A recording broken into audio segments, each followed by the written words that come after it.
What up, YouTube? It's your boy, Johnny B. Week 5 is now in the books. Here we go, Week 6. Let's take a look real quick. Now, some of you may be 2 and 3. How about others are 3 and 2? I'm 4 and 1 in one of my favorite leagues, and I think I was in the top 320 or something like that in Scott Fish.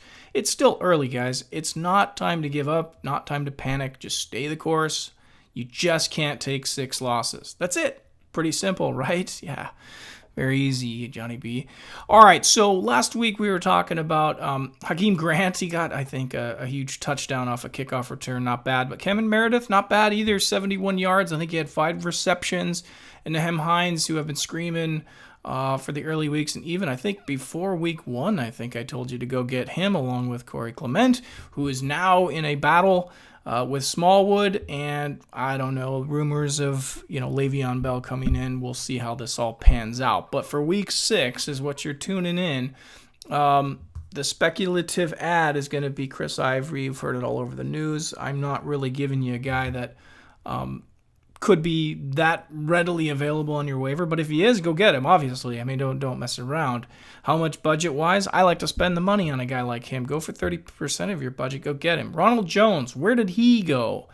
What's going on with Tampa Bay? The trick here is let's try to get him now and early if he's still there, if somebody dropped him. Chances are somebody still has him, but let's try to get him. I see good things for Tampa Bay as Jameis Winston starts to get some rhythm with the Godwins and the Evans, although I don't think Evans is going to finish as good as Godwin. I think the receivers are going to open up some definite runs, and Ronald Jones will show why he was, highly touted early on in the preseason. He just hasn't had a fair look, in my opinion. So go get him now before the masses get him if he's there. Theo Riddick, I like the PPR situation in Detroit. I feel like there's the new coach. There's kind of this new mantra, Stafford's not throwing crazy picks. He's got Galladay over there.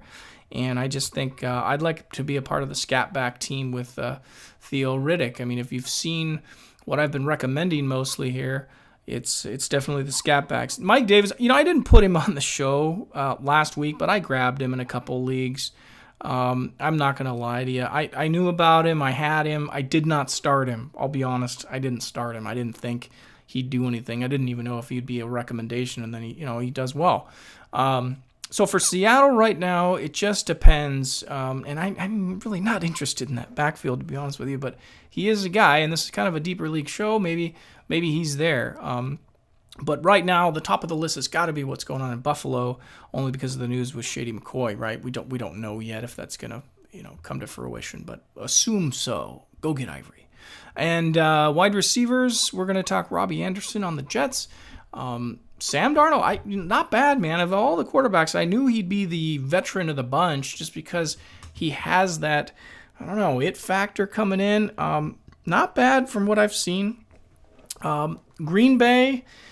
What can I say other than this guy, Marquez Valdez-Scantling, going from, Aaron Rodgers and stuff like that. But again, if you're desperate watching this portion of the show, I don't have too many other guys to give you. Taylor Gabriel, maybe. I'm just sure your waiver wire is not that potent right now after the 5 weeks that we've already undergone. So really and truthfully, hopefully you've already gotten some of the guys we recommended earlier in the show, but I like him the best, and it's pretty obvious just because of preseason hyping and things like that. There's a chance he's there. That's why I put him on the show. He's a chance. Robbie Anderson's there. You never know. The tight ends, we're going with 2 household names. I mean, there's really not that many tight ends left in the NFL. Austin Hooper, I'll throw in Vance McDonald. But my Josh Hill, hey, watch out now.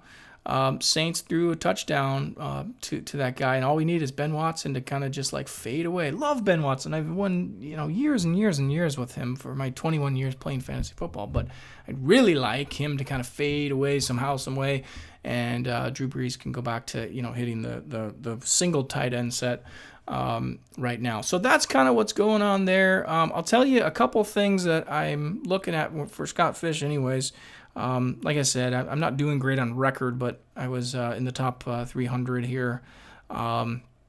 Obviously, Mahomes and Brady have been a huge connect in this league. What we're seeing right now is Tariq Cohen, David Johnson maybe coming around. Buck Allen's been steadily good. I mean, he's been nice.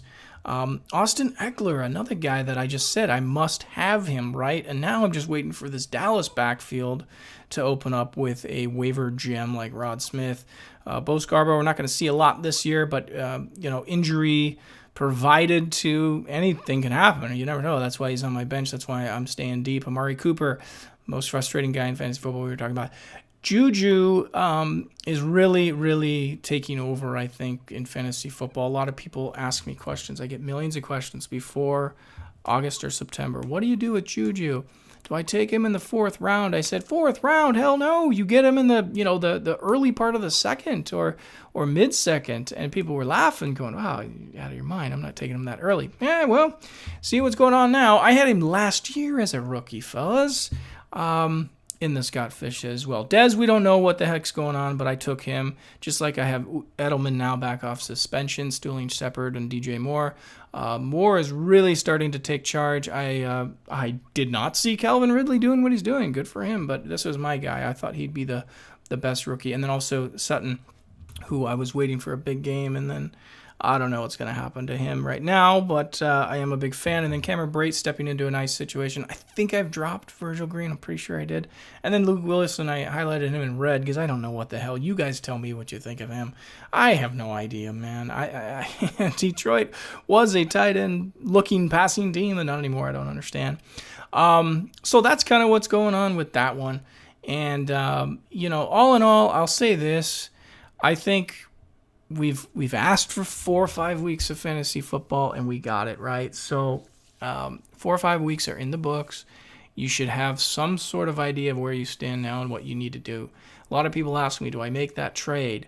Do I take this chance? Yes, this is the time to do it right now. Literally, when you start to get to week 9, 10, 11, it's just too late. Those guys are going to be exposed. So I lean on the side to take that risk, especially if your record's not doing so well. Take the risk. It's worth it, right? Boom or bust. But it's all about lineup, engineering right now. You have to start the right lineup. I lost this week in another league. I had 100 and something, bench points or something crazy. I play IDP, and I had a lot of defenders just go off, and they're all on my bench because I was looking at certain matchups, maybe overthinking a couple things. Go with the gut. Put in the guys you want, and live and die by your studs, for crying out loud.